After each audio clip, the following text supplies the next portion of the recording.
Well, tomorrow is Dallas City Manager T.C. Broadnax's last day on the job. He's been city manager for 7 years now, and next week he's going to start a new job running the city of Austin.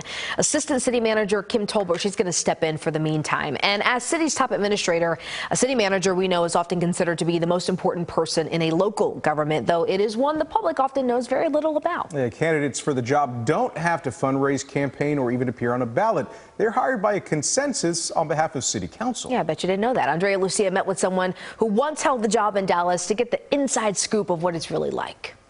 That was one of the early projects that I had. A.C. Gonzalez spent 3 years as Dallas City Manager, a job he often found himself explaining, even to his parents. And they say, well, what do you do? And it's, well, I kind of run the city. The job lacks the spotlight of political office, which was always fine by him. Quite frankly, that's in part why I hate doing this kind of stuff, to tell you the truth, because I'm neither comfortable or good, but I really prefer to just be in the background making things happen.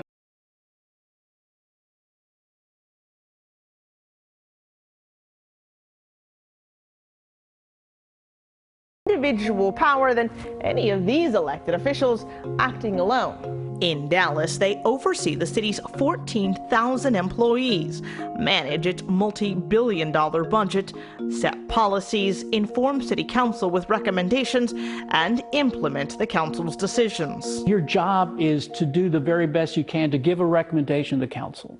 And it's their job, and it's not an easy job, to come up with that decision which the community is going to live with. Think of the city manager as the CEO of a company who answers to a collective body, like a board of directors, except in this case it's city council, with the mayor serving as its chair and its public face. Is that difficult to have that many voices that you are answering to? Yes, it is difficult. It's a difficult job. In Texas, most cities use this manager-council form of government. Houston is one notable exception. It has what's sometimes known as a strong mayor form of government, where the mayor runs the show. Gonzalez, as you might expect, prefers Dallas's structure. Because it provides a balance, a separation from politics. There's a lot of work to be done to keep a city of 1.3 million people running. Virtually everything you do is touched on by the city. If you go to the restroom, water and sewer, there's actual influence that the city has on your electricity or the other utilities that you use.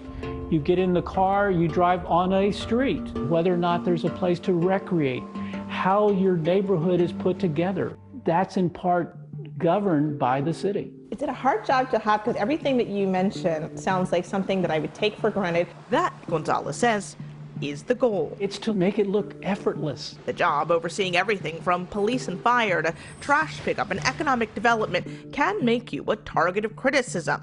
Gonzalez drew plenty of it. So has his successor, T.C. Broadnax. Sources tell me the dissatisfaction with city manager T.C. Broadnax has been building for a while.